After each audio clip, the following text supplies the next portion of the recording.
souvenez, on était arrivé à la 6e porte de Néhémie. Et on est resté sur cette porte. Hein. Là, ok, on va...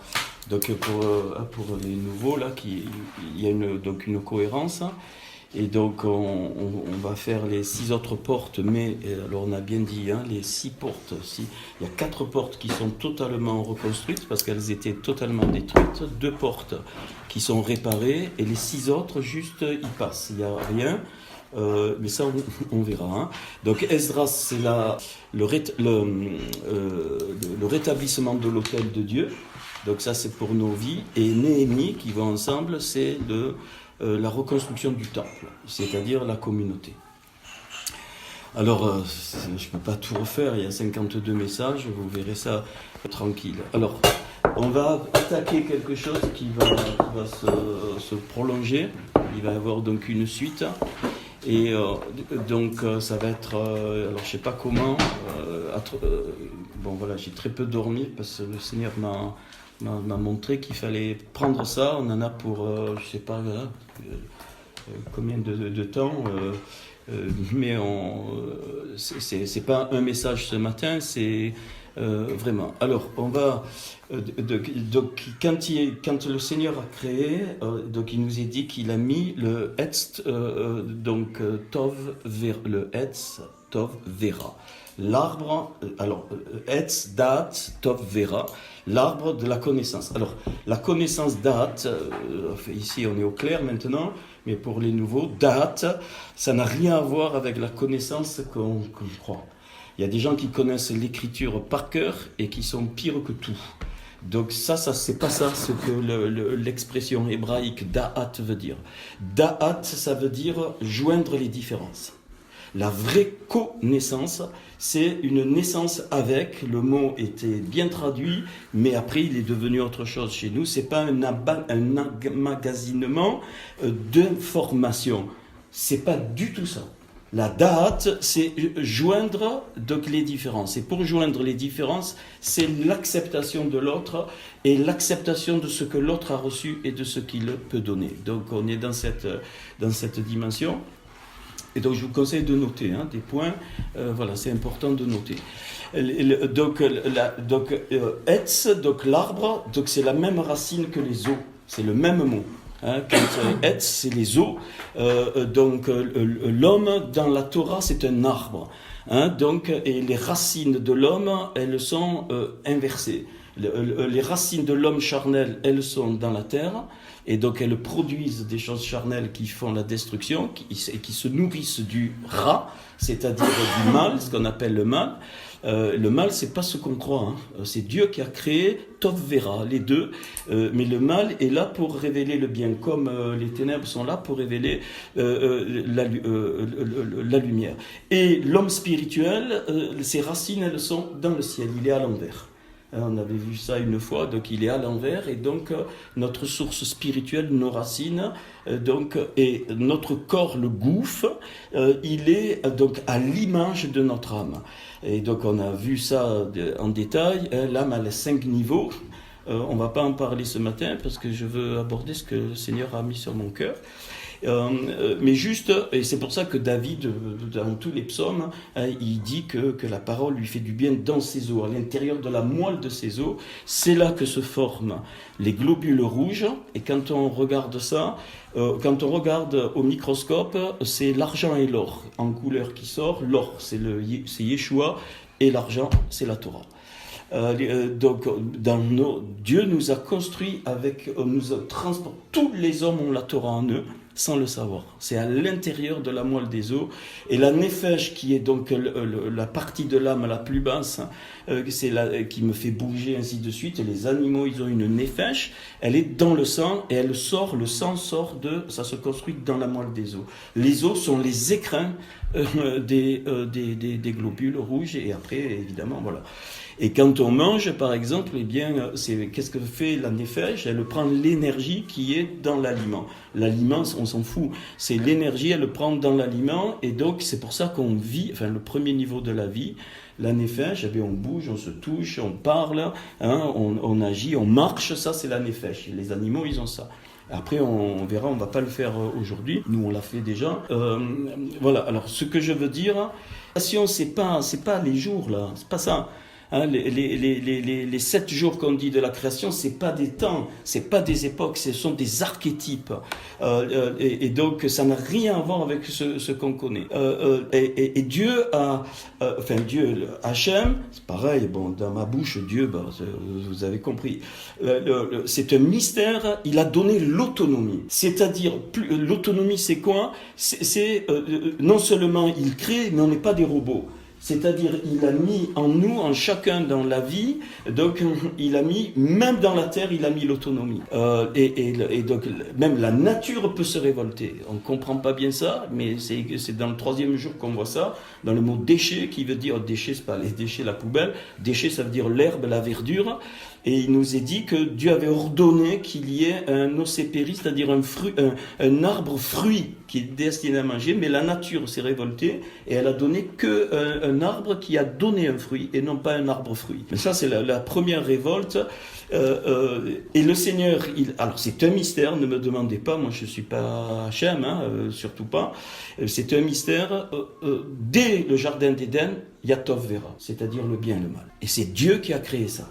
C'est pas l'ennemi. L'ennemi n'a pas créé le mal. L'ennemi utilise le mal, mais il l'a pas créé. Le Satan ne peut pas être créateur. Il transforme, il falsifie, mais il ne peut pas être créateur. Il n'y a que Dieu qui est créateur. C'est clair? Il n'y a que Dieu qui est créateur. Point.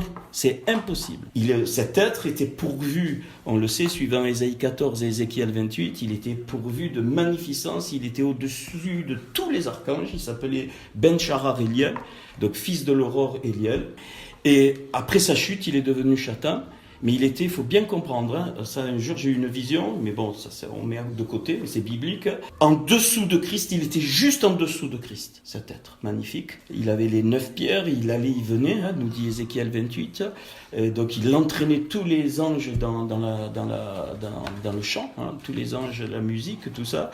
Et puis on connaît l'histoire, bon voilà, parce qu'il a été trouvé chez toi, du commerce, ainsi de suite. Je te précipite de la sainte montagne.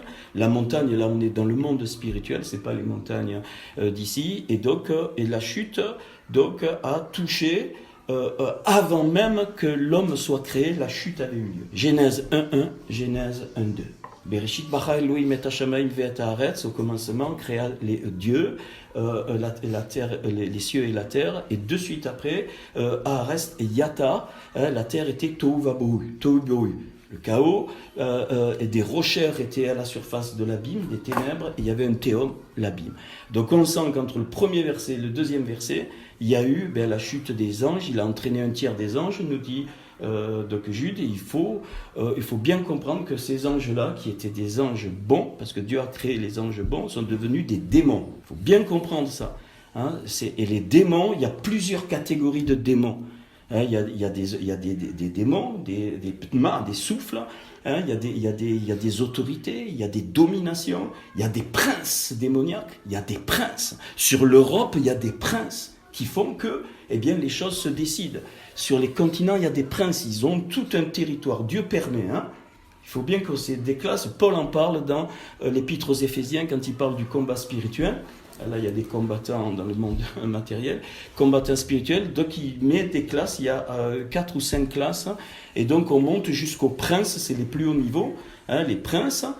Donc, qui dominent carrément des ensembles de nations. Après, il y a des lieux, par exemple, il y a des gens qui peuvent être habités par des démons. Les démons ont pénétré en eux, ils ont pris une partie de l'âme, ça c'est ce que ça appelle une démonisation, et donc c'est pour ça que le Seigneur a chassé les démons. Quand il voyait le démoniaque de Gadara, il se meurtrissait avec des pierres, parce qu'il était habité par des puissances, et donc le Seigneur l'a dégagé. Voilà, donc je crois ça. Pas tous les êtres humains sont démonisés, heureusement, sinon on saurait. Mais aussi il y a des influences extérieures. Des fois, on peut vivre des choses, on sent des oppressions, on est entraîné dans quelque chose, c'est pas en nous, mais ça nous opprime. Et il faut être aussi dégagé de ça. Donc, je dis ça pour qu'on resitue bien. Donc, et qu'est-ce que c'est la création? Alors, oubliez les 6 jours, on n'est pas du tout dans ce registre ici. Pas du tout, c'est magnifique, on est plutôt dans la physique quantique. Donc, c'est pas des jours, le yom, c'est le mot yom, hein, quand il est dit yom erad, premier jour, c'est pas premier jour, erad c'est unité, jour de l'unité. Hein, le deuxième jour, c'est Yom Hashini, Shini, c'est les temps, les années, c'est le jour des années. Donc c'est pas un jour, c'est pas une période. Les gens se sont battus, pas un. Non, la Torah me parle pas de période, elle me parle d'archétype. Donc c'est en fait la Genèse 1, c'est l'histoire de la création. C'est le Toldot, hein, c'est l'histoire de ce que Dieu a créé. C'est pas la création.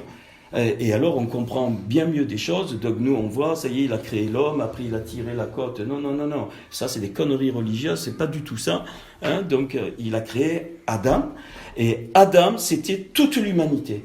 Ça, il faut comprendre ça. C'est l'humanité entière qui est en potentiel dans Adam. Et donc, c'est cet être-là, quand il a partagé le côté Nekeva du Zahar, donc il y a eu la chute par le côté Nekeva. Donc, on n'accuse ni la femme ni l'homme. C'est les deux qui ont chuté, c'est-à-dire, ils ont pris quoi? Ils ont mangé du Etz Dat Etz Tovera, la connaissance de l'arbre du bien et du mal.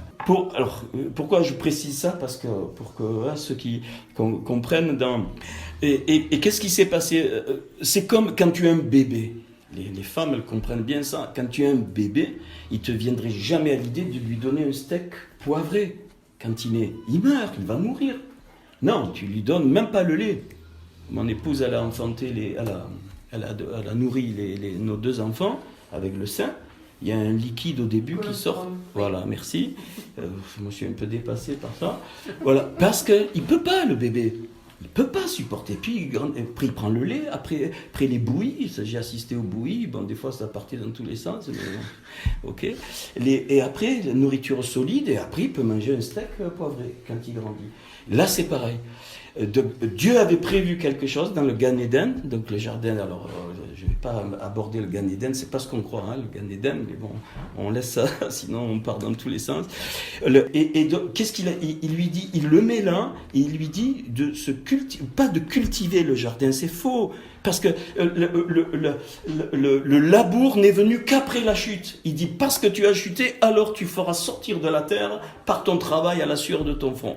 Donc, c'est très mal traduit dans nos Bibles. Il a donc à cet être de rester dans le jardin, de se nourrir de tous les fruits. Il était autorisé, sauf de la date. Pourquoi?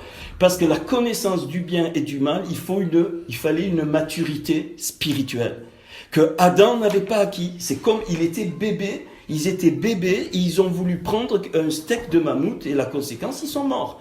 La mort, c'est quoi? Eh bien, la mort, c'est être séparé de la présence de Dieu qu'ils avaient parlé, hein, face à face avec Hachem dans le jardin d'Éden. Ils parlaient directement, même je pense qu'ils parlaient à toute la création, aux animaux, puisque ce n'est qu'après, hein, puisque le serpent, il vient, il parle. Avant qu'il y ait la chute, ils parlent, donc il y a un dialogue entre les animaux. Ils n'étaient pas comme aujourd'hui, je crois pas, ni nous, hein. Enfin ni Adam, il n'était pas, on ne sait pas. Bien sûr, c'était un être, mais que Dieu avait créé. Et en fait, après la chute, je parle maintenant après la chute. Donc la création en fait est une réponse de Hachem à la face de cet être important qui était au-dessus de tout à part Christ. C'est une réponse à ce qu'a introduit l'ennemi. C'était une réponse, c'est-à-dire, on le voit, au chaos, aux ténèbres, le Seigneur, paf, il crée la lumière. Au désordre, le Seigneur, il sépare les eaux d'en haut des eaux d'en bas, c'est-à-dire il met les forces qui vont donner donc les lois de la nature. Et à la dispersion, c'était le néant. Hein, Dieu répond par le troisième jour. Donc pour moi, il y a trois fondements là. Il répond par le Erad, c'est-à-dire l'assemblage des différences. Voilà pour dans quelle dimension on est. Et donc, ok, la chute, tout ça. Et qu'est-ce qu'a fait Yeshua? La croix, c'est magnifique. Yeshua, il a restauré totalement l'accès donc au monde qui était avant même que l'univers soit créé, par la par la purification, on va dire ça, le mot purification, après on pourra détailler, de quoi? De tout le péché. Le péché, nous on pense au péché. Non, il y a 3 niveaux dans l'écriture. Hein, il y a le Havon, il y a le Ret et il y a le Pécha en hébreu. Donc le Havon, c'est un péché involontaire. Hein, le Ret, c'est rater le but, c'est-à-dire on sait que Dieu nous a assigné quelque chose, on rate, donc voilà. Et le Pécha, lui, c'est le péché volontaire, c'est-à-dire on décide de plus suivre le Seigneur parce qu'on est on est toujours libre. Et donc, qu'est-ce qu'a fait Yeshua ? Et là, on trouve les 10 points où il a été crucifié, où il a été touché.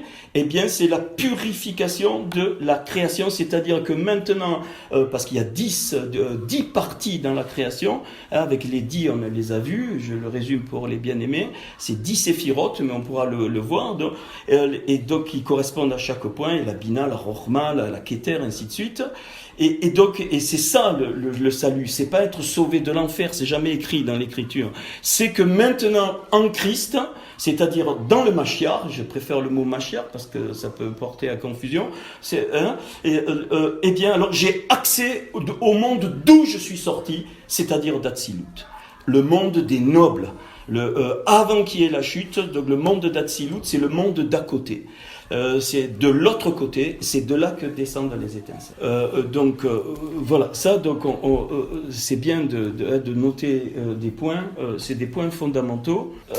Et le Seigneur, après, donc une fois qu'il a fait ces 3 archétypes, donc la lumière, les forces, on retrouve la physique, en particulier la physique quantique et la matière, donc le Hérad. Eh bien, il va faire apparaître dans les 3 archétypes suivants, il va faire apparaître eh bien, le soleil et la lune, qui correspond à la lumière. Il va faire apparaître les oiseaux dans le ciel et les bestioles donc en bas qui correspondent au 2e jour, séparation des autres. Puis après, eh bien, au Hérad, il fait apparaître l'homme qui est... Alors ça c'est très important dans la Torah, l'homme, donc Adam, mais on sort d'Adam, c'est la couronne de la création. Adam était la couronne de la création. Il était le top des tops, même les anges, me dit l'épître aux Hébreux, on est même au-dessus des anges. Adam était au-dessus des anges au niveau de l'autorité spirituelle, au-dessus de tous les anges.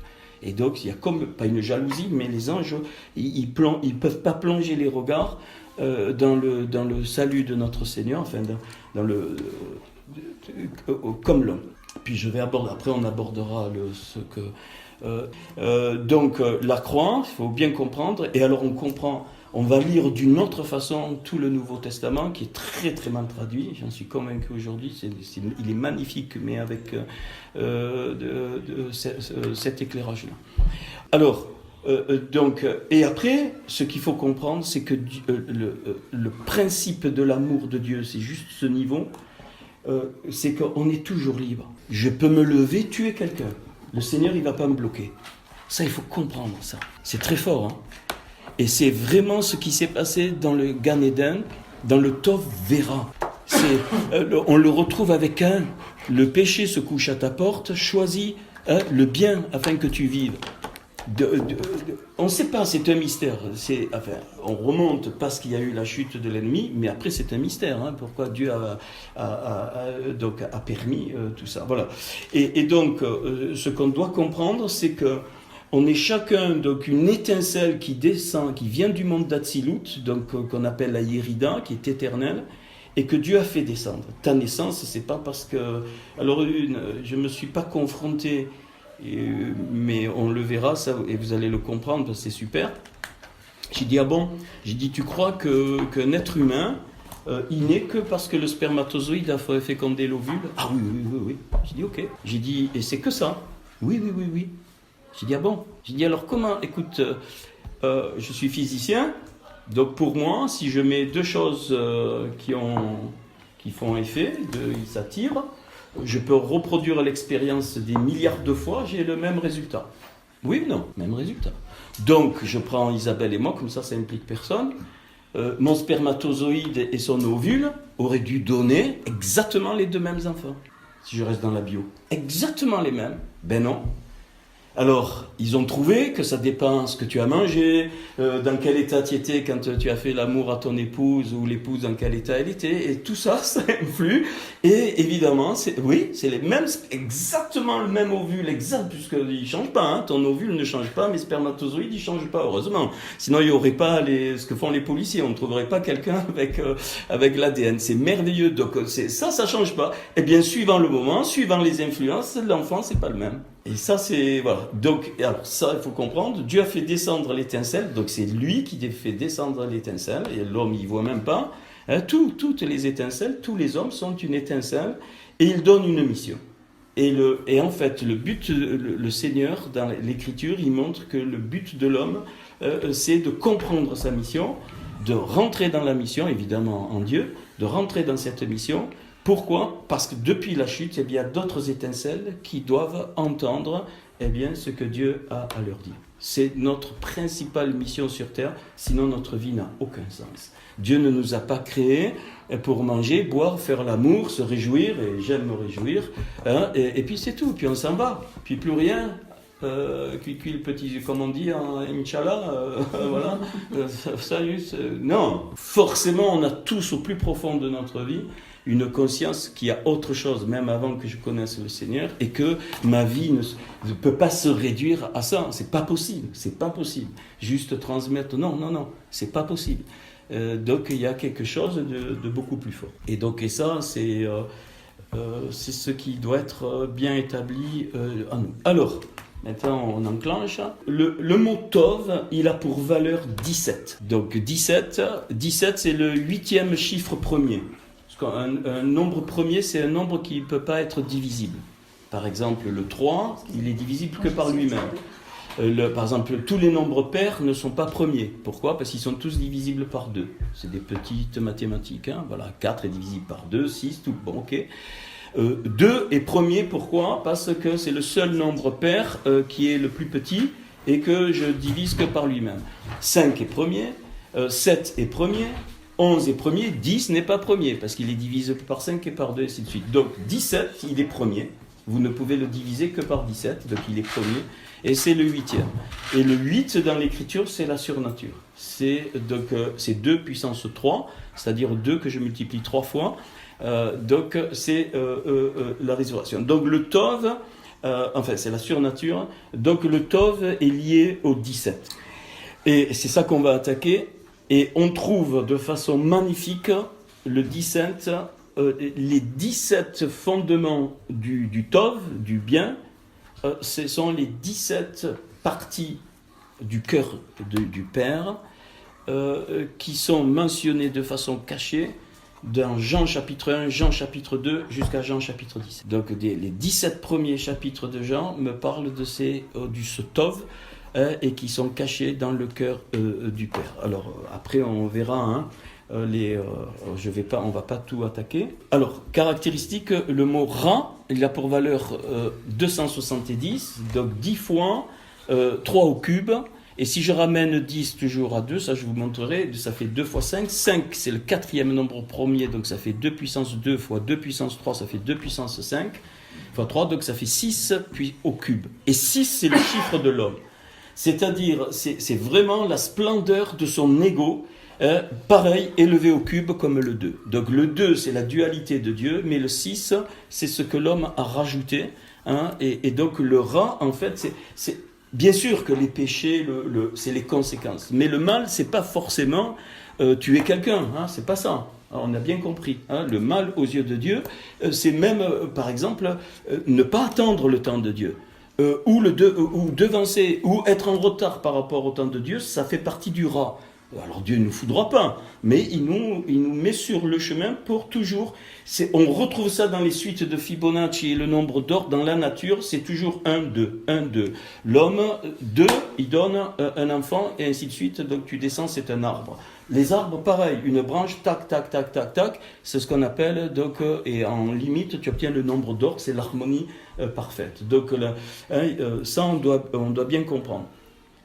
Et tout ce qu'on rajoute, c'est l'homme, tout ce qu'on rajoute va transformer une partie du bien en mal. C'est pour ça que ce fruit qui est en Gan Eden, il n'y avait pas du bien et du mal. Le fruit lui-même était un mélange de bien et de mal. C'était quelque chose que Adam savait, c'est évident qu'il le savait.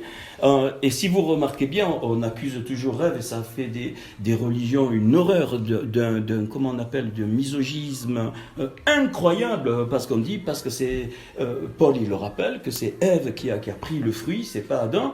Et ce qui est très beau, la Torah, elle me parle de la faute de Adam Arishon, du premier Adam, et jamais il est parlé de la faute d'Ève. Il est toujours parlé dans la Torah de la faute de Adam Arishon. Pourquoi ? Parce qu'ils étaient tous les deux responsables. Elle a pris le fruit, enfin elle, la partie Rava, la partie féminine, a pris le fruit, mais qu'est-ce qu'il a dit ? Il a dit qu'Adam, lui, il était à côté, il n'a rien dit. Il n'a rien dit, monsieur.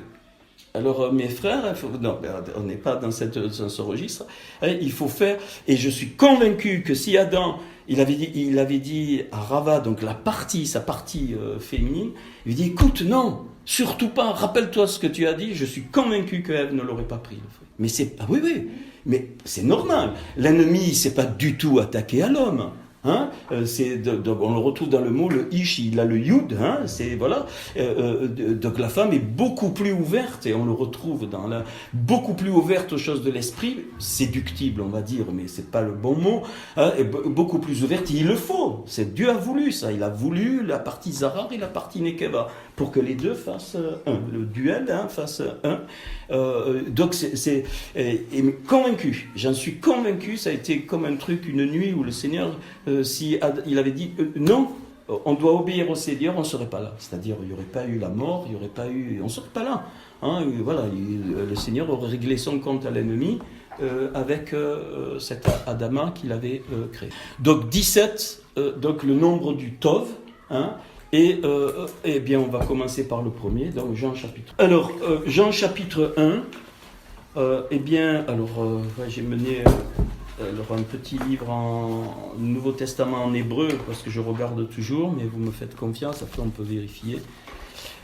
Donc Jean chapitre 1, eh bien le premier chapitre de Jean, ça vous le notez, après vous voyez, hein, parce que ça ouvre, c'est le cœur du Père. Jean chapitre 1, c'est la manifestation du cœur du Père. Comment ? Par le davar, c'est-à-dire la parole. Et ce qui est merveilleux, c'est que le mot davar, il a pour valeur numérique 206 et le mot or, lumière, 207. C'est-à-dire à davar, je rajoute le aleph. Le aleph, c'est toujours la présence de Dieu, la première lettre, aleph, j'obtiens 207. Donc, et alors on comprend Jean chapitre 1 quand il lit la parole à la lumière. C'est à cause de ça. Jean chapitre 1, c'est la manifestation du cœur du Père. Jean chapitre 1, c'est le cœur du Père. Et on va lire, et le cœur du Père, il se manifeste à nous par la parole, le davar prononcé, mais la parole aussi écrite qu'on appelle la Torah. Et c'est pour ça qu'on est retourné dans la Torah, enfin il y a maintenant quelques années, et puis on s'est rencontrés, ça a été magnifique, et bien sûr ça nous a chamboulé. Hein, la parole, pas celle qu'on a traduite, mais celle originale, avec la révélation du Seigneur. Les 22 lettres de l'Écriture sont toutes des énergies. Hein, je parle dans le Seigneur, je ne parle pas du tout du monde occulte, ça ne m'intéresse pas. Ce sont toutes des énergies que Dieu a créées avant même de créer le monde et avant même de nous créer. Et l'homme a été créé avec ces 22 lettres. Il y a combien de chromosomes ? 22 chromosomes. Ça correspond aux 22 lettres, c'est magnifique. On retrouve ça. Et donc ce sont des énergies que Dieu qui sont, voilà. Et même la forme des lettres, quand on les regarde, il y a ce que j'appelle moi une onction, et c'est vrai, il y a une onction, même si on ne comprend pas, il y a vraiment quelque chose, excusez-moi, chose que l'arabe ne fait pas. Tu regardes un écrit en arabe, ça ne fait pas du tout. Tu regardes un écrit en hébreu, je parle de la Torah, il y a quelque chose qui sort parce que c'est Hachem. Alors, on y va. Ça commence, Jean chapitre 1 commence exactement comme Genèse 1. Bereshit bara Elohim, là il est dit, Bereshit haïta davar. Au commencement était la parole. Bereshit, c'est le même mot, c'est-à-dire le prélèvement. Hein. Le Réchit, c'est un prélèvement. C'est pas au commencement, hein. Nous on a traduit au commencement, c'est pas ça. Le bet Réchit, ça veut dire avec le duel, avec le 2, je fais l'échantillon, je prélève. Toujours le Seigneur travaille avec un prélèvement. Toujours. C'est pour ça qu'Israël est un prélèvement des nations. est un exemple. Israël est prophétique, pense que c'est un prélèvement de Dieu. C'est l'œil dans le corps. Il faut bien comprendre la notion de prélèvement. Toujours. C'est pas que les autres sont exclus. C'est comme la pupille à l'intérieur de l'œil, c'est le Ishon, c'est la prunelle de l'œil de Dieu, c'est le peuple d'Israël. L'iris, c'est les Goïm, c'est nous qui sont venus par Yeshua, qui sont venus pour construire l'œil, et qui, bien sûr, on a, comme il dit Paul, il dit qu'on a accès au patriarche dans Hébreu, à l'alliance, ainsi de suite, mais on est des goïms, à part que vous avez des preuves que vous êtes juifs, mais c'est pas un privilège d'être juif, au contraire, hein. C'est pas un privilège. Les juifs, ils ont beaucoup souffert, plus ils doivent accomplir, eux, les 613 mitzvot. Donc il y a 613 mitzvot, 365 qui sont négatives et 248 qui sont positives. Et nous, les goïms, quand on accepte le Dieu, donc Yeshua, par Yeshua, le Dieu d'Israël, alors on devient juif de cœur, ça c'est très clair. On rentre dans le royaume avec les juifs, on retrouvera Abraham, Isaac, Yaakov, Élie, Enoch, tous, on va tous se voir. Donc l'échantillon n'est pas un privilège, c'est pas je choisis eux et les autres ils sont exclus, pas du tout. L'échantillon, il est donné pour que justement il y ait la vie et que tous les autres qui sont comme morts, viennent à cette vie. Donc Dieu est le Dieu de l'âme, c'est-à-dire il aime tous les êtres adamiques qui sont nés d'Adam, il les aime et il veut qu'ils rentrent dans sa dimension. Donc le Seigneur n'exclut personne. Donc c'est un échantillon de la parole. Donc la parole c'est le davar prononcé, mais c'est la Torah. Et la parole était avec Dieu et la parole était Dieu. Alors très mal traduit, nous. Alors c'est pour ça que le mot Dieu, mais il faut expliquer. C'est pas que la parole était Dieu, Dieu on ne sait pas qui c'est. C'est que quand il est dit Bereshit bara Elohim, Elohim c'est les fonctions, c'est au pluriel, hein. Parce que Ella, c'est le singulier de Dieu. On utilise même Ella pour les idoles. Mais Elohim, c'est les dieux. Alors, c'est très mal traduit. C'est les fonctions créatrices de Yod et Vavé. Et donc là, c'est Elohim. Et il est dit que la parole, le davar, il était confondu avec les fonctions créatrices de Dieu. Donc, les Elohim, c'est les fonctions créatrices de Dieu qui ont utilisé, comme en science des lois, qui ont utilisé les 22 lettres pour créer notre monde et pour créer la vie. C'est bon ? C'est une très grande différence. Donc, c'est pas que la parole est Dieu. On a confondu, chez les chrétiens surtout. Non, c'est que la parole est la fonction et les fonctions créatrices de Dieu. Et c'est pour ça que Paul, il dit un peu plus loin dans Hébreu qu'on reconnaît que tout l'univers a été créé par le davar de Dieu, donc les Elohim. Voilà, on a même vu la notion des anges, les malachim, qui sont là constamment, toutes les lois, tout, il y a des anges partout, on ne va pas en parler aujourd'hui, partout, quand tu te déplaces, c'est les anges qui font les mouvements de ta voiture, tout, en physique, on ne sait pas ce qui se passe, tous les mouvements, tout, c'est les anges. C'est des anges. Le mot ange n'existe pas dans la Torah, c'est malach. Ça veut dire des envoyés de Dieu. Et il y a des anges qui sont éphémères. Et ils vivent pour nous une seconde, boum, c'est comme une énergie qui vient puis qui repart. C'est des anges. La Bible appelle ça des malachim. C'est pour ça aussi que dans le premier verset de la Bible, quand il dit au commencement était Dieu. Pas était Dieu. Au commencement. Bereshit bara Elohim. Au commencement, créa les dieux. Ouais, il ne dit pas Yod et Vavé. Absolument. Il dit Elohim. Et Yod et Vavé n'apparaît qu'en Genèse 2.4 quand il s'agit de faire apparaître cette fois sur la terre l'homme tel qu'il est quand il fait le golem, c'est-à-dire il tire de la poussière avec la vapeur et il fait apparaître. Alors là, exactement, tu remarques très bien, Yod et Vavé Elohim, c'est-à-dire c'est Yod. Mais même Yod et Vavé, on l'a dit hier, on ne sait pas qui c'est. Donc Yeshua, c'est une qualité de Yod et Vavé. Alors on y viendra. Ouais. Yeshua, c'est le corps d'un Hatzilut de tout. Après, c'est un mystère. Ce que moi voilà. Donc c'est le corps qui est parfait et qui retournera à la perfection. Et c'est la manifestation de Yod et Vavé, Yeshua, effectivement. C'est pour ça qu'on peut dire qu'il est Dieu. C'est le Yeshua et Yod et Vavé, c'est pareil. Voilà. Mais même Yod et Vavé, c'est qu'une, comme on a dit hier, papa. C'est qu'une pour nous, c'est l'écriture de quelque chose que je ne peux capter. Moi, si tu me dis ton papa, quand tu écris papa, P-A-P-A, mon papa, c'est Pélon Louis, avec ses caractéristiques, voilà. Ton papa, il a des... Voilà. Donc, pareil, nous, quand on voit Yod et Vavé, ok, c'est comme tu vois P-A-P-A, Mais qui c'est, on ne sait pas. Il se révèle, il a plusieurs, il y a 42 qualités de révélation. El Shaddai, tout à l'heure on a chanté, ça veut dire Dieu Tout-Puissant, donc Elohim, les fonctions créatrices, bon il y en a plein, qui guérit, qui voit, Roé, El Roé. Alors la ligne islamique, enfin la ligne d'Ismaël est sortie de Hagar, elle a eu peur, elle dit Dieu m'a vu. C'est Roé, donc El Roé, donc, et on retrouve les deux. Et Esav, lui, ça a été le contraire. Et on retrouve dans les deux religions défigurées, donc l'islam et le faux christianisme, on retrouve Esav et Ismaël. Et bon, évidemment, le judaïsme, lui, il a un autre truc. Attention, moi je ne suis pas judaïque, hein, mais le judaïsme a gardé la Torah, mais il y a des erreurs aussi. Hein, c'est Yaakov qui ment et qui vole la bénédiction. Ça, c'est voilà. Et donc le Seigneur, il attend ça. Enfin, c'est voilà. Donc la parole, donc ça, c'est le cœur du Père. Alors le mot Père, c'est Av, hein, Aleph, Bet. Et on a Aleph, c'est le secret, Bet, c'est le Fils. Le Père se révèle par le Fils, d'où les paroles du Seigneur, hein, les paroles de Yeshua, quand il dit « Celui qui m'a vu, on le verra, a vu le Père ». Hein, et les Juifs, ils n'ont pas supporté, ils disent « Tu te fais Dieu alors ?» Mais oui, c'est la manifestation concrète dans notre monde de Dieu, bien sûr, bien sûr.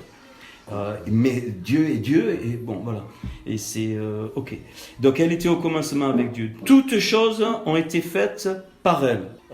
Donc toutes choses dans l'univers, dans les mondes, ont été faites par elle, et rien de ce qui a été fait n'a été fait sans elle. Alors en elle était la vie, donc les Raïm, hein, et la vie donc était la lumière des hommes. La lumière, alors c'est très très mal traduit, hein, je l'ai là sous les yeux. Qu'est-ce qu'il est dit là ? Là on a mis donc la lumière. Lui dans les ténèbres, et les ténèbres ne l'ont point reçu. Donc c'est le verset 5. Donc le verset 5 ici, donc il est dit Vahu, Barocher, Zarar, Ve Arocher, Lo, Ishgo. Qu'est-ce qu'il dit ? Il dit la lumière de l'obscurité émane. Magnifique. Donc, alors l'obscurité, c'est pas négatif, c'est ce qui est caché, ce que l'homme ne peut pas voir, qui appartient à Dieu, c'est la pensée de Dieu. Donc la lumière de l'obscurité émane, si je traduis vraiment quasiment le mot tabeu, et l'obscurité ne peut pas la retenir, d'émaner. C'est ça qui est dit. Nous, on a traduit la lumière, lui, dans les ténèbres, et les ténèbres ne l'ont point reçu. Voilà, c'est autre chose. Hein. Donc, c'est une lumière tellement intense qu'elle devient obscurité pour nous. Hein. Et donc, juste quand elle n'est pas retenue, eh bien, l'homme, lui, dans son cœur, il la reçoit. Mais même quand tu reçois la pensée de Dieu, quand tu reçois, même que tu reconnais Yeshua, c'est une lumière en toi qui sera jamais totalement révélée, sinon tu meurs. C'est pas possible. Dieu dose. Quand Paul il dit que vous soyez remplis de toute la plénitude de Dieu, il est en train de dire que ton vase soit rempli tel que Dieu l'a construit et qui peut le contenir. Après, si le vase grandit au cours quand Paul il dit que c'est pas, tu imagines un homme qui est rempli de toute la plénitude de Dieu, tu exploses. Déjà le soleil il peut même pas. Voilà. Donc Paul il dit ça. Il dit que ton âme elle a cette contenance, bien que tu sois plein là. Puis si elle grandit, ça va remplir encore, ainsi de suite. Il n'y a pas de limite aux yeux du Seigneur. Hein, c'est du bon sens en plus. Oui, mais parfois le bon sens, il est... alors, il y eut un homme envoyé de Dieu, son nom était Jean. Alors là, pareil, alors encore là ça va, le mot c'est chalouar, et c'est la même, envoyé, chalouar, c'est la même racine que shalom. C'était un homme, donc Jean-Baptiste qui a baptisé, donc rempli de Dieu. C'est ça qui est dit. Là, envoyé, mais dans le sens rempli de Dieu pour témoigner, pour faire le had, ce qu'on appelle le had, qu'on retrouve dans le Shema Israël. C'est-à-dire le témoignage, en fait, c'est pas dire les choses. Le témoignage, c'est la même racine que had, c'est l'éternité, c'est le martyr. Au sens où l'homme l'entend, c'est-à-dire que être témoin, ça veut dire que là où la lumière brille, forcément, tu ne pourras pas, en Yeshua, te faire des amis. C'est pas possible. Je parle pas du corps, hein. Je dis la lumière va émaner de toi, l'autre lumière va la reconnaître, et là, il va y avoir, même si elle est différente, là, il va y avoir. Ce que je voulais dire, c'est que ne t'attends pas au milieu des personnes qui n'ont pas cette lumière, que la lumière soit reçue. C'est ça que je veux dire. Et ça, c'est le cœur du Père. Ça ne veut pas dire que, ça, on est au centre de l'amour de Dieu, ça ne veut pas dire que Dieu les rejette, c'est pas ça. Ça veut dire qu'on ne doit pas s'attendre, nous, à recevoir quelque chose de là où Dieu nous a placés. Sauf de nos frères et sœurs, quand on le devient dans le même corps, alors là, c'est pas pareil. Les lumières s'échangent et on a des couleurs différentes, mais complémentaires, et c'est là que la notion du corps intervient. Il vint, voilà, pour servir le mot c'est martyr, martyr, témoin, c'est ad, en hébreu c'est martyr, c'est-à-dire celui qui va souffrir parce qu'il transporte la lumière de Dieu. Donc, pour rendre témoignage à la lumière, afin que tous croient par lui. Alors là, c'est le mot émouna. Alors, excusez-moi, peut-être ça va bouleverser. On ne croit pas en Dieu. Ça, c'est des conneries.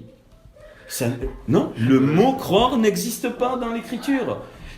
Les païens, ils sont plus croyants que le trois quarts des croyants. Oui, ils croient même aux signes astrologiques, toutes ces conneries là. Moi, je suis un scientifique, il faut arrêter. Dans un monde, notre France, elle est soi-disant chrétienne. Tout le monde connaît les 12 signes astrologiques. Quasiment personne connaît le nom des 12 apôtres du Seigneur. Comment ça se fait? Comment ça se fait, ça? Vrai ou pas? Demande à quelqu'un dans un monde chrétien, ils vont tous les dimanches au mais même chez les évangéliques, donne-moi le nom des 12 apôtres, donne-moi le nom des 12 zodiaques, tous le sortent, du scorpion jusqu'au capricorne, ainsi de suite. Il y a un problème. Il y a un problème que le Seigneur veut relever, voilà. Et donc, il faut être clair là-dessus. Donc, c'est la parole qui est la lumière. Point. C'est le cœur du Père. Au-delà, c'est secret, je ne sais pas. Ce qu'on appelle le tsitsum, et là, ça rejoint la physique quantique, c'est que on ne sait pas. Tsitsum. Le tsitsum, ça veut dire faire à la place. C'est très très beau. Comment l'exprimer? On va dire Dieu est Dieu, je touche pas. Au Dieu, je peux pas. Hachem, qui tu es, je sais pas. Et ces derniers temps, je réfléchissais là-dessus. Je crois que c'est à toi que j'avais partagé ça. J'ai eu peur. J'ai dit, mais qui tu es, Seigneur? J'ai eu peur. Pas peur. La crainte. Mais attends, mais comment attends? Mais avant que tu fasses la place, tu es quoi? Et Isa m'a répondu. Elle m'a dit, non mais ça va, oui. Elle me dit arrête, tu ne sauras jamais, alors stop, arrête de te fumer les... Mais oui, ouais. Ouais. Donc avant même qu'il y ait quoi que ce soit, notre monde est un voile. Notre monde est une illusion. Tout ce qu'on voit, c'est une illusion. La physique quantique le dit aujourd'hui. C'est une illusion. La matière n'existe pas. Tu descends dans l'infiniment petit, tu ne trouves plus rien. Tu ne trouves plus rien. Fini. Donc on est bien des énergies, et c'est un voile. Et donc, bon, peu importe. Alors, qu'est-ce qu'il y a? Dieu est infini, ça nous dépasse, je ne sais pas, je ne sais rien, je veux rien. Mais tu imaginez, notre univers, nos univers sont finis, qu'est-ce qu'il y a de l'autre côté? Bon, tu dégages, il est infini, c'est quoi l'infini? Tu dégages. Donc il y a un profond mystère et qu'on doit capter, qu'on doit accepter. Mais oui, eh bien... il a voulu, et qu'est-ce qu'il a fait? Il a laissé la place. C'est tout ce que je peux dire. Il a fait comme un vide dans cette plénitude qu'il était. J'ose même pas dire ça, je ne sais rien. Et là, il y a eu la crème. Donc ne me demandez à personne qui est Hachem, personne ne me répond. Le plus grand des rabbins, le plus grand des personne. L'homme doit, il est Dieu, point. Et c'est impressionnant. C'est très très impressionnant, mais c'est une impression qui est magnifique. Après, tout découle, mais y compris la résurrection du Seigneur. Il a traversé les murs, le Seigneur. C'est normal. C'est lui qui a créé.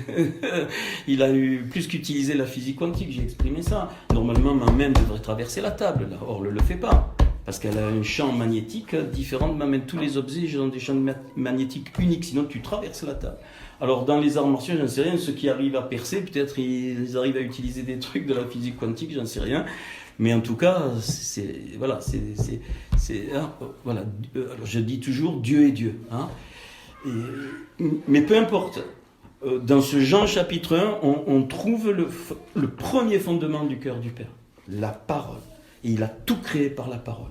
Les 22 lettres sont le fondement Il a d'abord créé la Torah, avant de créer le monde. Et c'est par la Torah que les Elohim ont créé notre monde. Oui, Tout était déjà... Ok, et après quand Moshe, il a reçu la Torah, il y a mis les espaces, et c'est pour ça, mais on le fera un jour tranquille, que c'est merveilleux, on ne peut pas toucher une seule lettre de la Torah sans que tout capote, tout tombe, et je vous montrerai quelques trucs, et donc juste le Seigneur nous demande comme ce cœur du Père, que notre cœur, pas soit à son image, on n'y arrivera pas, mais soit ouvert à recevoir cette dimension, pas totale, mais la dimension que lui veut mettre.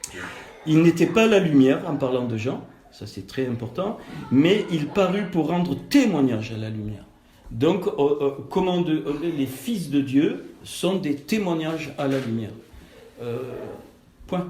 On n'est pas la lumière, on ne peut manifester que la lumière qui vient d'en haut. Cette lumière était la véritable, le Hémet. Alors le croire, excusez-moi, j'ai pas fini. Croire, les démons croient en Dieu. Les démons croient en Dieu. Donc la Bible ne me parle pas de croire, elle me parle de Hémouna. La Hémouna, c'est la confiance. Pas pareil. C'est-à-dire, j'ai confiance en toi. Et nous, on a traduit par la foi, mais les gens pensent que croire, c'est avoir la foi. Non. La foi, ça veut dire que j'ai confiance au Créateur. Je ne sais pas qui il est, mais j'ai confiance. Croire, les gens croient en toutes sortes de choses. Et bien plus que ce qu'on croit. Effectivement, pourquoi ? Parce que voilà, on vit tout ça. Et puis si on n'avait pas, j'allais dire, si chaque fois qu'on marche, on pense que la terre va s'écrouler, tu ne marches plus. Donc voilà, c'est... Alors cette lumière était la véritable. Alors le mot émet, c'est pareil que Emouna, c'est la même racine. Hem, c'est peuple aussi, Ham, c'est peuple. Donc le émet va toujours avec la Emouna. La vérité va toujours avec ce qu'on appelle la foi, la confiance. Donc, qui en venant dans le monde éclaire tout homme. Ok. Donc, elle était dans le monde, et le monde a été fait par elle. Comment tu peux comprendre ça ? C'est pas possible. Il faut revenir dans l'hébreu. Il est en train de dire, là, c'est olamim le mot. Elle était dans les mondes, et à partir des mondes. Notre monde a été créé par cette lumière. Et le monde ne l'a point connue. Elle est venue chez les siens et les siens ne l'ont point reçue.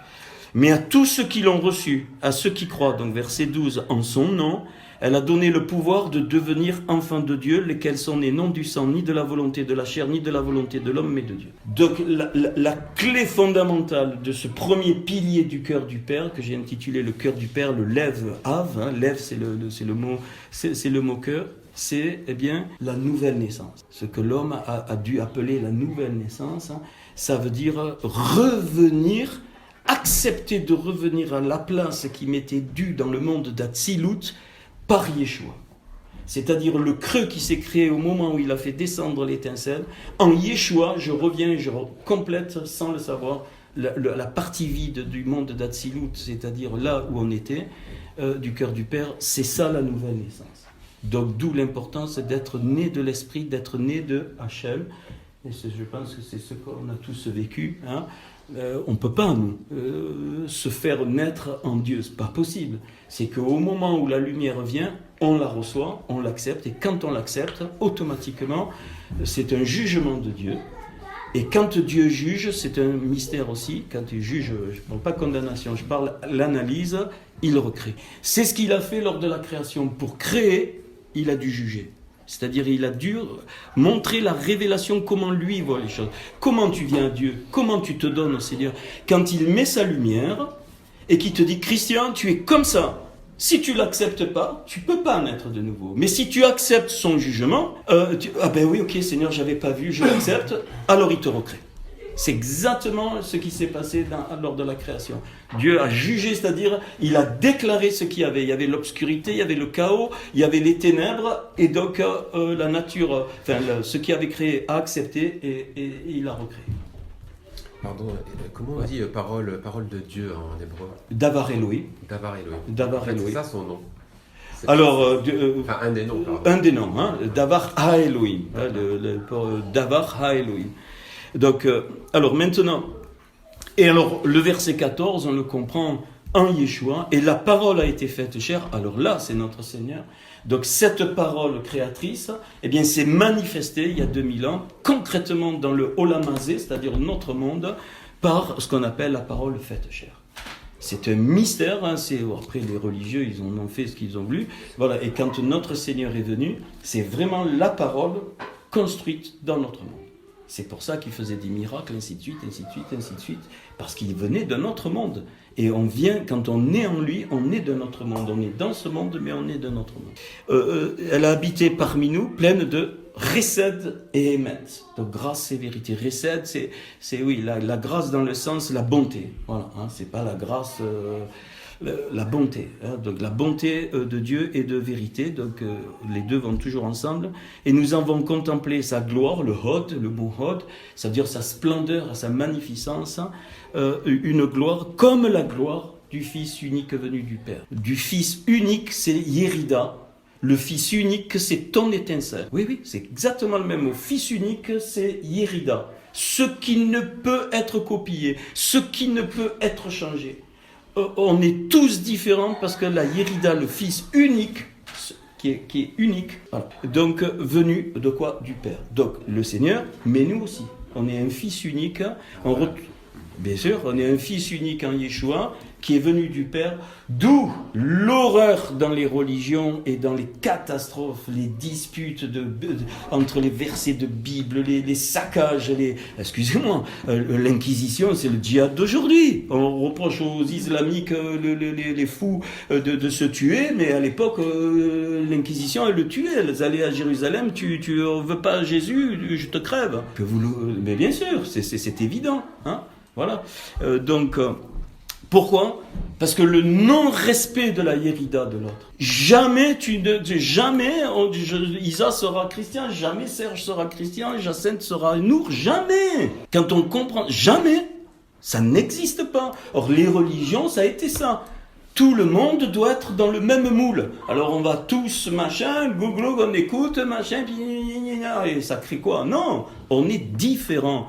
On est tous différents, rose, bleu, vert, rouge, grand, petit, gros, physiquement, mais dans l'âme aussi. Les caractères différents, les trucs, on est des Yérida. Donc Yérida, c'est le Fils unique. Voilà. Jean lui a rendu, donc Jean-Baptiste, hein, lui a rendu témoignage, donc le Had, et c'est écrié, c'est celui dont j'ai dit, celui qui vient après moi m'a précédé, car il était avant moi. Magnifique. Plus loin, dans le 16e chapitre de Jean, qu'on abordera au cours, c'est pour ça que je vous ai dit, donc on va en faire 17, on va voir comment, hein, mais on va coupler ça, alors oui, avec l'histoire de Yosef. Maman. Ça, vous allez, bon, ça, tous ces mois derniers, là, maman, il y en a, là, vous allez me supporter, hein. Yosef avec ses frères, on va comprendre, tous les 17 chapitres de Jean, c'est Yosef. Je vous livre la petite révélation.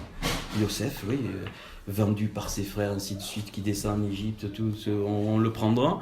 Donc je dis rien. Là, qu'est-ce qu'il dans Jean, il est dit avant qu'Abraham fût, dit le Seigneur, je suis. Ayez. Le même mot quand Hachem se déclare à Moshe, il lui dit ayez Hachem, ayez, je suis celui qui suis. Ça veut dire je suis d'éternité. Tu ne peux pas me capter. Si je te donne pas un nom, tu ne peux pas. Et d'où Moshe, tu inverses Moshe, c'est Hachem, le nom. Il a retourné comme une crêpe à Moshe. Mais oui, il l'a retourné comme une crêpe. Même il ne savait pas parler. Vous savez, il était embarrassé de la langue, la Bible me dit. Il était certainement bègue.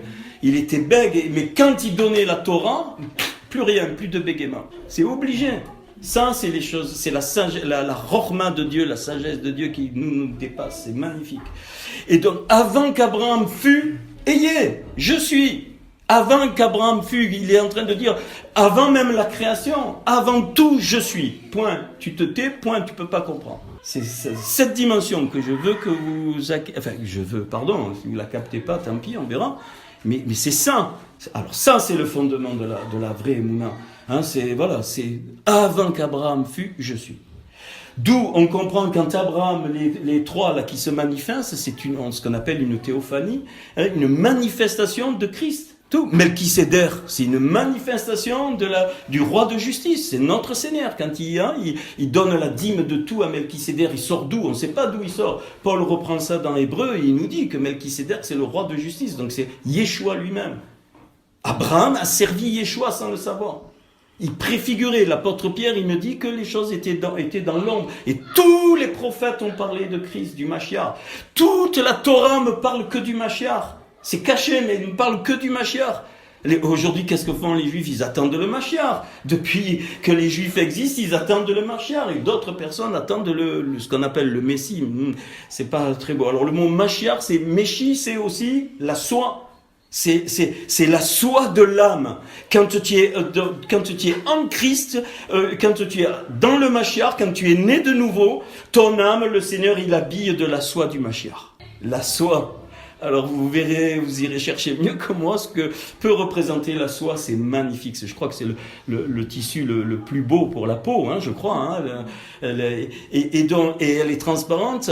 Ça veut dire que le Seigneur, il nous respecte, il nous habille. Notre âme, pas notre corps. Comme notre corps est habillé, notre âme doit être habillée. Et si tu es soit habillé avec des choses, soit tu es habillé du Mashiach, c'est Meshi, c'est la soie. Tu es habillé avec la soie. Tu comprends les vêtements du souverain sacrificateur et des sacrificateurs,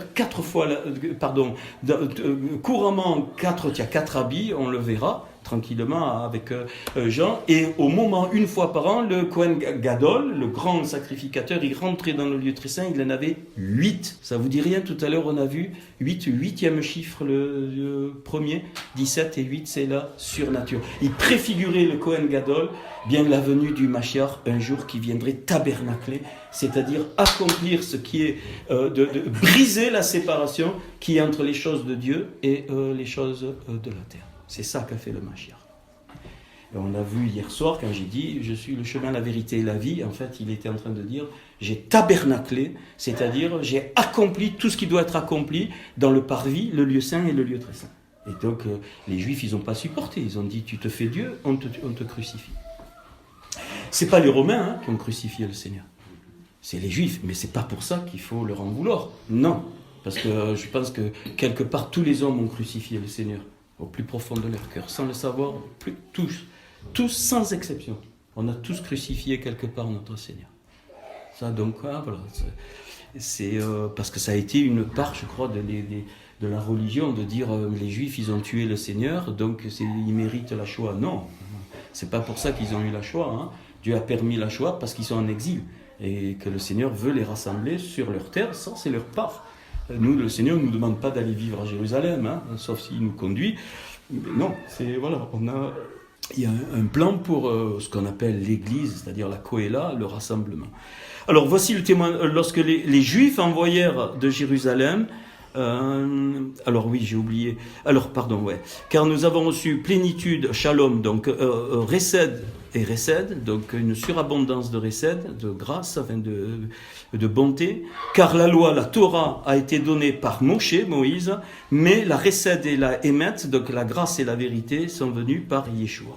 Clair.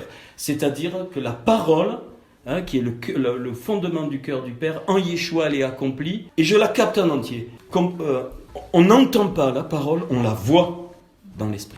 C'est ce qui s'est passé quand Moshe il est descendu du mont Sinaï et quand il a vu le peuple qui s'était corrompu avec le veau d'or, il a cassé les lois, mais ils ont vu d'un coup, vraiment, ils ont vu d'un coup toute la parole. Ils l'ont pas entendu, il n'a pas eu le temps de parler, ils l'ont vu. C'est pareil. Car la loi et la grâce et la vérité sont venues par Jésus-Christ. En Yeshua, je vois toute la Torah. Tout est accompli en Yeshua. Tout, absolument tout. C'est pour ça qu'il y a pas une tradition. Les Juifs disent que si on trouve un homme qui établit une relation parfaitement juste entre l'intérieur du peuple d'Israël ou du tabernacle et l'extérieur, c'est-à-dire ce qui n'est pas de Dieu, alors il n'y a plus besoin même pas de faire les mitzvot, même pas de faire le Shabbat. Tout devient accompli, donc c'est fini. Comme ils disent, comme cet homme ne peut être que le Mashiach et qu'il n'est pas encore venu, donc on doit accomplir les mitzvot. Vous vous rendez compte de la portée, de la puissance de la croix, de l'œuvre de la croix? Ça veut dire que nous, qu'on sait que le Mashiach, c'est notre Seigneur qui est venu à la croix, c'est accompli, donc on n'a pas à subir les mitzvot, on n'a pas à accomplir, non. Mais, comme il dit Paul, on ne doit pas faire de ce sujet de grâce une occasion de se corrompre, pas du tout. Il dit au contraire, pense que tu as été au bénéfice d'une si grande grâce, alors tu es encore plus responsable devant Hachem. Paul il dit dans Romains, alors à cause de ça, je pécherai, puis tranquille. Non, surtout pas. C'est le contraire, et ça c'est très fort. Parce que la grâce, c'est pas faire ce que je veux quand je veux, puis je demande pardon, puis c'est fini. Non. La grâce, c'est savoir. La grâce, c'est savoir que la grâce a été plus exigeante que la loi. La loi, la Torah, exigeait des animaux sacrifiés pour les péchés. La grâce, la Récède a exigé que la parole faite chair soit sacrifiée. Parole faite chair, il a fallu que le sang de la parole coule en Yeshua notre Seigneur. Donc la grâce est plus exigeante que la loi aux yeux de Dieu. Magnifique. Quand on capte ça, on rentre dans une dimension merveilleuse. C'est-à-dire que la Torah accomplie en Yeshua ne devient plus une contrainte, c'est quelque chose de lourd. Il faut que je fasse ça, regardez les religieux. Non! C'est l'amour. C'est parce qu'il y a eu cette dimension et que je suis né de nouveau, ça coule de source. C'est pas un souci de pas tuer, de pas commettre adultère, de pas être infidèle, de pas mentir, parce que ça coule. C'est pas un joug, les religieux, excusez-moi, les moines, il y en a qui se flagellent, pour ils se flagellent, ça sert à quoi? À rien du tout. Et dans le monde islamique, pareil, ils font des trucs, ils ont peur. Non. Et c'est ça la puissance de la croix. C'est que la Torah étant accomplie en Yeshua, alors ça coule. Tout ce qui va sortir de moi va couler non plus. C'est comme un couple. On ne fait pas des choses pour gagner l'amour de son épouse. Ça serait une horreur. C'est une horreur. C'est parce qu'on aime notre épouse, le contraire, que les choses coulent. J'espère du moins. Si on aime notre épouse, si on aime notre mari, je crois que bien sûr qu'on peut être contrarié. Mais ça n'a aucune dimension. Sinon ça devient quoi? De la manipulation, de l'achat. C'est un faux amour. Tu ne peux pas acquérir l'amour de quelqu'un, encore moins de ton épouse, en lui offrant des choses. C'est terrible, ça. C'est parce que tu l'aimes que tu lui offres des choses. C'est pareil. C'est pareil. C'est parce qu'il y a... Et c'est vraiment le message à la première église dans l'Apocalypse, quand il dit à Éphèse, il dit « Ce que j'ai contre toi, c'est que tu as perdu ton premier amour. » Donc la clé du cœur du Père, bien sûr, ça vous le savez tous, c'est le Ha'ava, l'amour. Et l'amour de quoi? De la parole. L'amour de Dieu, c'est pas tu es beau, tu es gentil, c'est l'amour de la parole. Être amoureux de la parole qui est écrite, mais qui s'est manifestée dans la chair de Yeshua. Voici lorsque les Juifs envoyèrent de Jérusalem, pardon, je saute, personne n'a jamais vu Dieu. Que j'aime. Et ça c'est bien traduit là, pour une fois c'est bien traduit. Personne n'a jamais vu Dieu, c'est-à-dire Roé. Personne, quoi, tu es qui toi? Personne n'a jamais vu Dieu. Dieu le Fils unique, c'est-à-dire Yeshua, oubliez Fils unique, c'est mal traduit. Yeshua, c'est-à-dire la Yérida de Yeshua qui inclut tout le Yeshua, c'est-à-dire tout le salut pour l'humanité. Le nouvel Adam dont parle, le second Adam dont Paul parle, on verra ça une autre fois, qui est dans le sein du Père, c'est-à-dire qui est sorti donc du cœur, le sein c'est le cœur, et celui qui l'a fait connaître, pas qu'il a donné, il a fait connaître. Voici le had de Yohanan, Jean, ça veut dire don de l'Éternel. Le témoignage, donc le had, le martyr de Jean, lorsque les Juifs envoyèrent de Yerushalayim des sacrificateurs et des Lévites pour lui demander « Toi qui es-tu » Et il déclara sans restriction, donc Jean, donc celui-là qui baptisait, ce qu'on appelait Jean le baptiseur, « Je ne suis pas le Christ, je ne suis pas Élie et je ne suis pas le prophète. » Donc les Juifs attendaient le Mashiach, ils pensaient que Élie doit revenir, et il est revenu au moment où le Seigneur a été transfiguré, son étincelle est revenue, et le prophète, c'est Moshe, c'est Moïse. On retrouve ça dans l'Apocalypse quand les deux oliviers, les deux rameaux vont venir pour juger les nations. Donc, alors lui, Jean, d'où tu sors? En fait, Jean-Baptiste, c'est Élie. L'étincelle d'Élie était dans Jean-Baptiste. Pourquoi? Parce qu'Élie, le tchibit, c'est la même racine que le mot, celui qui baptise, celui qui purifie dans l'eau. On ne sait pas. Tu prends 1 Roi 17, d'un coup. Mais alors, tu t'y attends pas. La première fois que j'ai lu ça m'a... D'un coup, tu lis, machin, puis d'un coup, Élie le tchibit. D'où il sort, on ne sait pas. On ne sait pas. Élie le tchibit. On ne sait pas d'où il sort, ni d'où il vient, et boum, et c'est lui que Dieu utilise. Et l'étincelle d'Élie, donc, est revenue en Jean-Baptiste, et quand Yeshua a été transfiguré sur le mont des Oliviers, qu'est-ce qui est apparu? Moshe et Eliaou, donc Moïse et Élie, ces deux étincelles. Voilà, et c'est pour ça que le Seigneur dira, je vous dis que Élie doit revenir, ainsi de suite. Moi, dit, je suis le rôle, la voix de celui qui crie dans le désert, aplanissez le chemin du Seigneur, comme a dit Ésaïe le prophète. Alors ça, on trouve ça dans le prophète Ésaïe. Ceux qui avaient été envoyés étaient des pharisiens, donc des religieux, Bon, je vais... voilà. Et ils lui posèrent encore cette question, mais pourquoi tu baptises puisque tu n'es ni le Mashiach, ni Eliaou, et ni le prophète, ni Moshe? Et Jean leur répondit, moi je baptise d'eau, voilà, ça c'est... Mais au milieu de vous, donc ça c'est le cœur de Dieu, il y a quelqu'un que vous ne connaissez pas, qui vient après moi, donc c'était Yeshua. Je ne suis pas digne de délier la courroie de ses... Alors souliers, c'est pas souliers, hein, c'est... bon, on verra ça. C'est ce que Moïse avait quand le Seigneur lui dit ôte les sandales, hein, parce que sur le lieu lequel tu es Kadosh et saint. Ces choses se passèrent à Béthanie, au-delà du Jordan. Alors c'est fleuve de lumière, hein, Jourdain c'est fleuve de lumière, le mot Jordan, où Jean baptisait. Le lendemain, il vit Yeshua venant, et là il comprend. Voici l'agneau. C'est le mot agneau, c'est Shin He. Et la valeur fait 305. On verra ça, donc c'est la perfection de Dieu, hein, c'est 5 fois 61, donc 7. Et il dit, voici le C de Elohim, donc l'agneau de Dieu, qui ôte donc le péché du monde. Donc là, c'est le mot exactement le rat du monde, le mal du monde. C'est exactement le même mot que quand il est dit Tov Vera, le bien et le mal. D'accord, c'est ici. Donc c'est celui dont j'ai dit après moi vient un homme qui m'a précédé. Voilà. Je ne le connaissais pas, mais c'est afin qu'il soit manifesté à Israël que je suis venu baptiser d'eau. Donc le baptême d'eau était une manifestation d'abord pour Israël. C'est pour ça que des Juifs venaient, ils se faisaient baptiser au désert avec Jean-Baptiste. Et puis bon, il répète un peu plus loin, bon, je ne vais pas détailler. Et puis après, là, il appelle, donc, puis je vais arrêter là, il appelle donc les 12 apôtres, à la fin de Jean chapitre 1, qui vont manifester le cœur de Dieu, comme les 12 tribus d'Israël devaient manifester. Le centre des 12 tribus d'Israël, c'était quoi? Les Lévites. Lève, ceux qui portaient le cœur de Dieu. Lève, c'est le cœur lévite. Ceux qui portaient le cœur de Dieu. Nous, on a mal traduit. Bien sûr qu'ils connaissaient la loi, mais d'abord, hein, Lamed et Beth, c'est le cœur. Et là, c'est pareil. Et c'est pas pour rien que dès Jean chapitre 1, le cœur du Père est manifesté par la manifestation des 12 pour ouvrir pour les Goïm que nous sommes.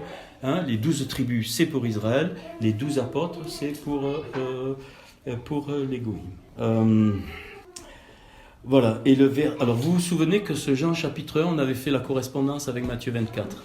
Les 51 versets qu'on trouve dans Heka, dans Lamentation, magnifique. C'est le seul endroit où il y a 51 versets. Alors 51, 3 fois 17. 3 fois 17. 3 fois Tov. 3 fois 17. C'est merveilleux. Dans le temple, il faut qu'il y ait 17 piliers. Les Juifs disent que ça représente les 17 piliers de la sagesse. Les temples, le nouveau temple qui sera reconstruit, il possédera 17 colonnes. C'est vraiment le cœur de Dieu. Hein.